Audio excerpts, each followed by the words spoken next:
Hello, juste avant de commencer la vidéo, je te fais une petite touille annonce, un tout petit point d'information.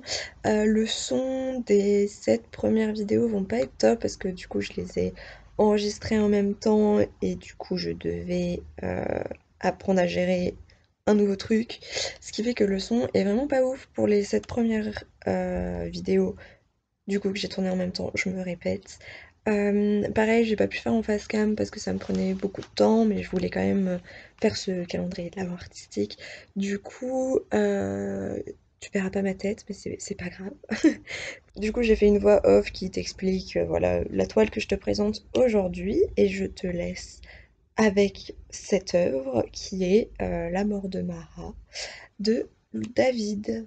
Aujourd'hui, on va parler de la mort de Marat, qu'on appelle aussi le Marat assassiné de David. Ce qu'il faut que tu saches avant, c'est qu'il existe plusieurs versions de cette toile qui a été peinte en 1793. C'est une huile sur toile. Elle va faire partie d'une série de 3 portraits de martyrs et David va avoir pour but de faire de la peinture d'histoire contemporaine. Si tu ne t'y connais pas trop en histoire de l'art, il faut savoir qu'au XVIIIe siècle, les sujets de la peinture d'histoire, donc c'est la plus haute catégorie de peinture, c'est ce qui était le summum, le must-have de l'époque, on peignait surtout des épisodes de l'histoire antique, que ce soit des épisodes vraiment historiques ou mythologiques. Mais ici, David, il va vouloir s'inscrire dans l'histoire contemporaine. Les portraits de martyrs, à cette époque, ils vont apparaître pour légitimer les actes de la terreur. Comme tu le vois par la date, on est en 1793, donc la Révolution française, elle a fonctionné, et là, on est en pleine période de terreur, on est contre l'aristocratie, et on coupe un peu les têtes de tout le monde. Et pour un peu légitimer cette terreur, on va prendre pour modèle certaines figures qu'on va considérer comme héroïques car ils sont morts pour la cause. On va essayer d'y inclure une vertu pédagogique et donner l'envie d'imiter ces personnages. C'est une sorte de propagande de l'époque. Et David, il va participer à ça. Ici, il va vraiment se présenter comme un témoin de la scène, puisque quand tu regardes cette toile, on a l'impression d'être au premier rang.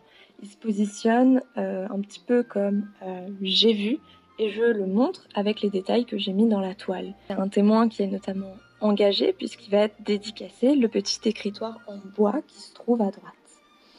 Qu'est-ce qu'on voit dans ce tableau? On voit un homme mort dans une baignoire avec une lettre à la main et une plume dans l'autre. On trouve un couteau ensanglanté par terre. On voit la plaie qui a causé la mort de l'homme.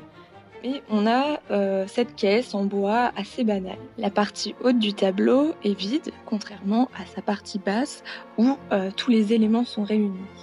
Le fond est ce qu'on va appeler un fond en frottis. Marat, c'est un des auteurs et un acteur de la terreur. Il reçoit ce jour-là la visite de Charlotte Corday qui va le poignarder. Et cette histoire, elle est devenue très connue, notamment en fait grâce à ce tableau. Et on va avoir un effet de dénouement assez fort. Ici, il reçoit dans son intimité et même pendant son bain, il travaille. Là, on a quand même une figure de cet homme qui travaille tout le temps, même quand il ne devrait pas travailler, c'est-à-dire dans son bain. C'est vrai que c'est pas forcément un lieu où tu travailles. Et c'est vraiment pour en faire une figure modèle.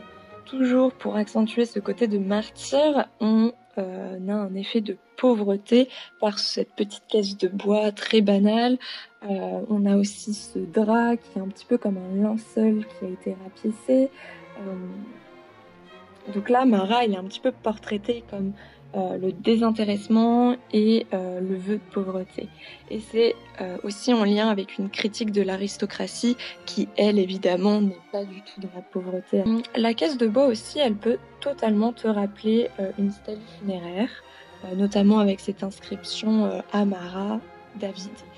Et voilà, l'artiste s'inscrit vraiment dans le tableau, genre dédicace à Marat et ici. Ce qu'il faut savoir, c'est que la figure d'un homme mort dans son bain, c'est pas une nouveauté dans l'art.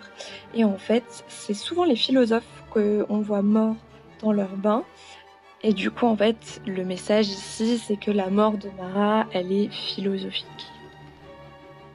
Aussi, la posture de Mara trouve déjà des références dans l'histoire de l'art, puisqu'elle rappelle la sculpture, mais elle rappelle aussi le corps du Christ, dans ce qu'on va appeler une pietà. Mais ici, c'est un peu une version laïque de cette pietà. La pleine Mara, c'est aussi une récupération de l'image chrétienne, mais cette fois pour un martyr révolutionnaire. David, il va jouer en fait avec les souvenirs des images de référence pour évidemment le public de l'époque qui lui va tout de suite identifier ses références. Et du coup, sa propagande, elle va quand même plutôt bien marcher. Ça sera tout aujourd'hui pour cette description de la mort de Mara. Évidemment, il y a encore plein de choses à dire. Dans ce laps de temps que je me donne pendant ce mois de décembre, j'espère que ces informations te seront déjà suffisantes et que tu as pu en apprendre un petit peu plus. Je te retrouve demain pour la prochaine case.